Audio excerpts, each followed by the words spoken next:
दो मुसलमान थे, तवज्जो के साथ ज़रा आपको ये बात सुननी पड़ेगी। ये जो दो मुसलमान थे, इनके जो वालिद थे, ये यानी कि दो लड़के, मैं मिसाल के तौर पर कहता हूँ, दो लड़के थे, इनके जो वालिद थे उनमें से एक का जो वालिद था उसने इस्लाम के आने से क़बल दूसरे के वालिद को कत्ल कर दिया था। यानी अभी इस्लाम नहीं आया था, एक लड़के के वालिद ने दूसरे लड़के के वालिद को कत्ल कर दिया था। अब जो यतीम हो गया था उसने बदले में उसे कत्ल कर दिया।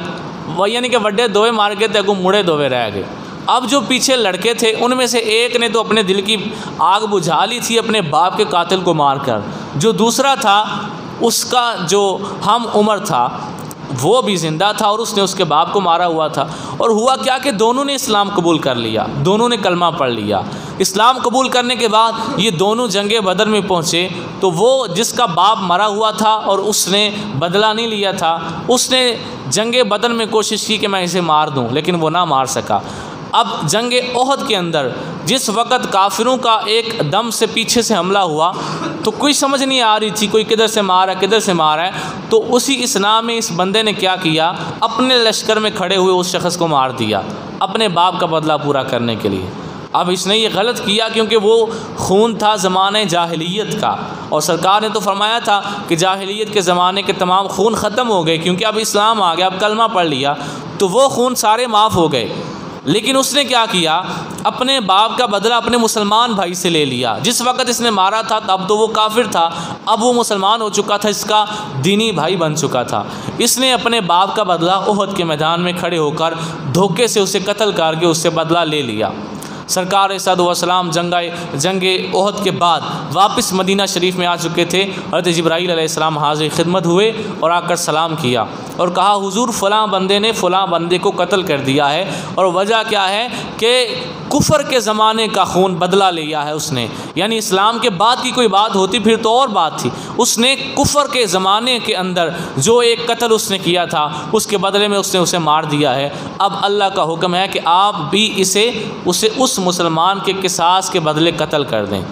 सरकार सलाम ने अल्लाह का हुक्म सुना, फ़ौरन मस्जिद कुबा में तशरीफ़ ले गए। मस्जिद कुबा शरीफ जो है उसके करीब के वाले जितने लोग थे वो सारे खुश हुए कि अल्लाह के नबी आज मस्जिद नबी की बजाय मस्जिद कुबा में नमाज अदा करने के लिए आए हैं। तो सारे मोहल्ले वाले इर्द गिर्द वाले सारी वो उधर जो आबादी थी वो सारी वहाँ सरकार सलाम की इक्तदा में नमाज़ पढ़ने के लिए आई और ज़ियारत करने के लिए आई। इतने में वो बंदा भी आ गया और उसने भी आकर जो है वो सरकार सलाम की ज़ियारत की। आकर सलाम ने जब उसे देखा तो एक और बंदे को बुलाकर कहा, इसको बाहर जाकर ना सीढ़ियों पे खड़े करके कत्ल कर दो। अब अगर वो मुसलमान ना होता सच्चा तो भाग जाता कि लो आए तो मैंने मरवा छड़न लगे, लेकिन वो सच्चा मुसलमान था। ये किया तो उसने गलत था, काम गलत था, लेकिन मुसलमान सच्चा था, दिल से काफिर नहीं था, मुनाफिक नहीं था, मुसलमान सही था, सहाबी सच्चा था। ये नहीं कि उसका ईमान ही ठीक नहीं था, इस मुसलमानी के लिहाज से वो बिल्कुल परफेक्ट था। जब सरकार ने फरमाया कैसे जाकर कत्ल कर दो तो वो फ़ौरन बोल उठा, कहने लगा, हुजूर मैंने वाकई उससे कत्ल किया है जिसके बदले में आप मुझे मार रहे हैं। मैंने ग़ज़वा ओहद में वाकई उससे कत्ल किया है, लेकिन मैंने शैतान की बात मानकर उससे कत्ल कर दिया, अपने नफ्स का कहा मानकर मैंने कत्ल कर दिया। मैंने ये ना सोचा कि अब वो भी मुसलमान है और मैं भी मुसलमान हूँ, मुझे अब उसे नहीं मारना चाहिए, क्योंकि जब उसने मेरे बाप को मारा था वो तो कुफ़र के ज़माने की बात है, अब वो भी मुसलमान है, मैं भी मुसलमान हूँ, मुझे उससे नहीं मारना चाहिए। मैंने ये बात नहीं सोची थी। तो आप इस तरह करें कि मुझे माफ़ कर दें, मैं इसके बदले में दियत दे देता हूँ, किसास दे देता हूँ, या अगर कहते हैं तो मैं उसके बदले 2 महीने के रोज़े रख लेता हूँ। सरकार ने उसकी बात को सुना और दोबारा वही जुमला बोला, इसे बाहर ले जाकर कत्ल कर दो। तो सहाबी उसे बाहर ले जाकर दरवाज़े पे खिड़की सीढ़ियों पे के बाहर जो है वो खड़े करके उस बंदे को कत्ल कर देते हैं। बात मुकम्मल हो गई है। मेरा सुनाने का मकसद ये है कि जंग के मैदान में खड़े होकर अगर एक मुसलमान अपने ही मुसलमान भाई को धोखे से मार देता है या उसे किसी भी लिहाज से हराने की कोशिश करता है, तो वो रब जो सारा कुछ देख रहा था कि किसने किसको मारा, किसने किसको मारा, क्या उसने इस बात को भूला? नहीं भूला।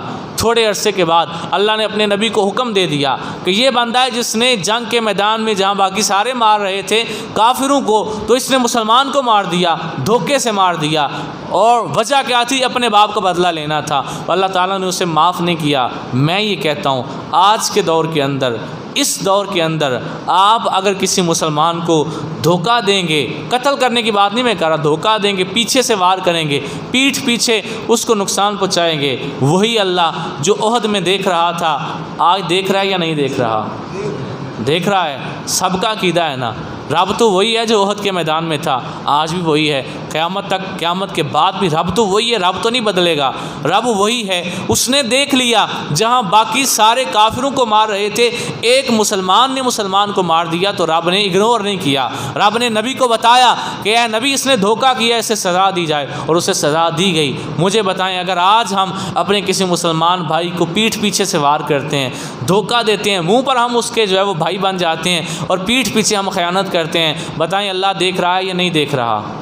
देख रहा है। और वो रस्सी चाहे जितनी भी ढीली कर दे, उसको उसकी सज़ा रब ताला हमें हमारे उस अमल की सज़ा ज़रूर देगा। लिहाजा आज हमने जंग ओहद का जो है वो मौजू इस पर हमने बात की है। इससे मेन 2 सबक मैं आपको गोश गुजार करके अपनी गुफ्तगू ख़त्म कर रहा हूँ कि ये 2 बातें जो है वो ज़रूर आज की गुफ्तगू से सीख कर जाएँ। पहली ये कि अल्लाह के नबी अलैहिस्सलाम की इज़्ज़त व नामूस पे कभी भी कोई कंप्रोमाइज़ नहीं किया जा सकता। रब ने ये बहाना नहीं सुनना कि हम थोड़े थे तो हम क्या करते, हम मजबूर थे तो हम क्या करते। अल्लाह कहेगा तुम मार नहीं सकते थे, खुद मर सकते थे, कुछ करते तो सही, तुम तो घर बैठे रहे। तो लिहाजा एक ये बात कि अल्लाह के नबी अलैहिस्सलाम की इज़्ज़त व नामूस पे हमला हो जाए तो मुसलमानों का कोई बहाना नहीं चलेगा, रब इसके बारे में सवाल करेगा। दूसरा ये कि हरगिज़ अपने किसी मुसलमान की पीठ पीछे वार न करें, अपने मुसलमान भाई को हरगिज़ धोखा न दें। अल्लाह ताला हमें अमल की तौफीक अता फरमाए।